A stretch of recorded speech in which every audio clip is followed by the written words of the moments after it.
হচ্ছে পুরা টাইমিং চেনের নয়েজ এটা। তো আমরা টাইমিং চেনটা চেঞ্জ করে দেবো। তো কীভাবে আমরা টাইমিং চেনটা চেঞ্জ করবো আজকে এই ভিডিওতে আমরা দেখাবো, সাথে থাকবেন। ভাইজানি কই থেকে আসছেন? জামুরকি থেকে। এর আগেও তো আপনি মাস্টার সার্ভিস করে নিয়ে গেছিলেন কিছুদিন আগে, তো মনে হয় দিচ্ছিলেন। বাইকটা আর মোবাইল ডেন দিয়ে আমরা আরেকটা জিনিস বুঝতে পারলাম যে বাইকটার ইঞ্জিন অয়েল মনে হয় খুবই টানে। বাইকের হয়তো বা রিং পিস্টনের প্রবলেম আছে, টাইম ইঞ্জিনের প্রবলেম আছে, প্লাস রিং পিস্টনের একটু প্রবলেম আছে, যার কারণে আপনার বাইকের ইঞ্জিন অয়েল কমে যায়।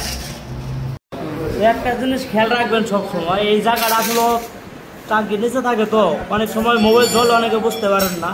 তো এখানে মোবাইল জ্বললে কিন্তু ইঞ্জিনটা ওভার হিট হবে, অনেকটা হিট হয়। তো চেষ্টা করবেন এখানে যদি মোবাইলটা জ্বরে তাহলে এই হেড রাবারটা চেঞ্জ করে নিবেন। তো ধরে কাপ দা বারে মারে, এই জিনিসটা কুলারের মাধ্যমে খুললে সবচেয়ে সুবিধা হয়।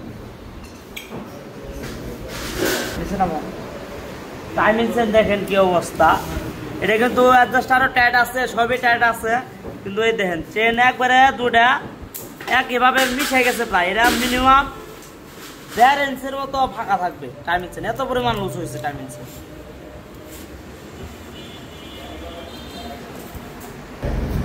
তো টাইমিং চেনটা যে পরিমাণ লুজ হয়েছে, আর কিছুদিন যদি এভাবে চালাইতো বা রাইড করতো, সেক্ষেত্রে আমার কি ক্ষতি হতে পারতো? আপনার চেনটা উপর থেকে ঘুরে যে আপনার ব্যাল্ব টিমার খেয়ে যেত গা, আপনার প্রচুর টাকার একটা মামলায় পড়ে যেতে।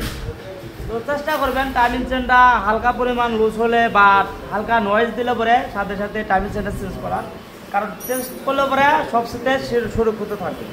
বসিয়ে দিচ্ছি, এই যে একবারে বসিয়ে দিলাম। তো এই লেভেলটা আর এই যে টিকের লেভেলটা উপরে মানে মেজারমেন্ট রাখবেন। আর হচ্ছে ম্যাগনেটের যে মেজারমেন্ট আছে, আসলে গ্যাস কেটের কারণে বোঝা যায় না, তো আঙুল দিলে পরে বোঝা যায় যে এই জায়গা একেবারে বরাবর মেজারমেন্ট আছে। যদি এটাও না বুঝতে পারেন, উমরা পিস্টনটাও নাড়াতে দেখতে পারেন যে টপে আছে কিনা, টপে থাকলেও চলবে। তো মেজারমেন্ট করে এই হালকা একটু রং আছে, এটা আমরা আবার খুলিয়ে একট করে দেব। তবে একট করা যায়, এই যে হালকা করে ঘুরিয়ে দিলাম, আর এই যে একট হয়ে গেল। এখন কিন্তু একদম মেজারমেন্ট অ্যাকুরেট হচ্ছে। তো এই জায়গাটি আর এই জায়গাটি মিলাই হয় টাইমিং। তো ক্যারানশিপের টাইমিং আর লোকারের টাইমিংটা মিলাইতে গেলে এই দুটা টাইমিং মিলিয়ে কাজ করতে হবে।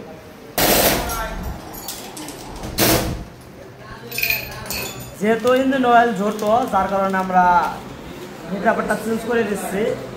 আর ইঞ্জিন অয়েল জ্বললে বললাম যে ইঞ্জিন কিন্তু হিট হয় বেশি, তো চেষ্টা করবেন যে এদিক দিয়ে জানি ইঞ্জিন অয়েল না আগামে। তো হেড মোবাইলটা আমরা চেঞ্জ করে দেবো এবং মোবাইল ফিল্টারটা আমরা চেঞ্জ করে দেবো। যেহেতু মোবাইল কম বের হয়েছে, আমরা মোবাইল ফিল্টারটা চেঞ্জ করে দিচ্ছি এবং মোবাইলটা নতুন শুরু করে দেবো। এটা আপনার মোবাইল চেঞ্জ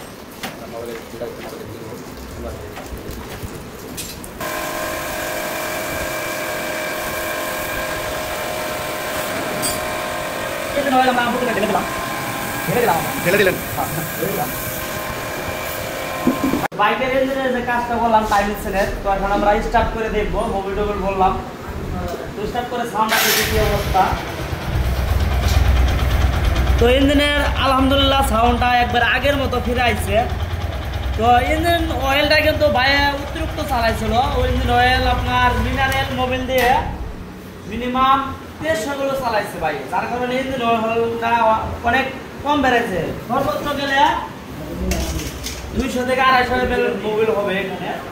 তো এবার ভাইকে বলে দিলাম যে ভাই মোবিল এত চালাবেন না, সর্বোচ্চ গেলে বোতলের মোবিল দিয়ে 1000 কিলো চালাবেন না, 1000 কিলো চালাবেন। তো চালানোর পর মোবিল দিয়ে দেখবেন যে আবার কমে কিনা, যদি কমে তাহলে রিকশনে কাজ করাতে হবে, আর যদি না কমে তাহলে আলহামদুলিল্লাহ আর কিছু করতে হবে না, এইভাবে চালাতে হবে।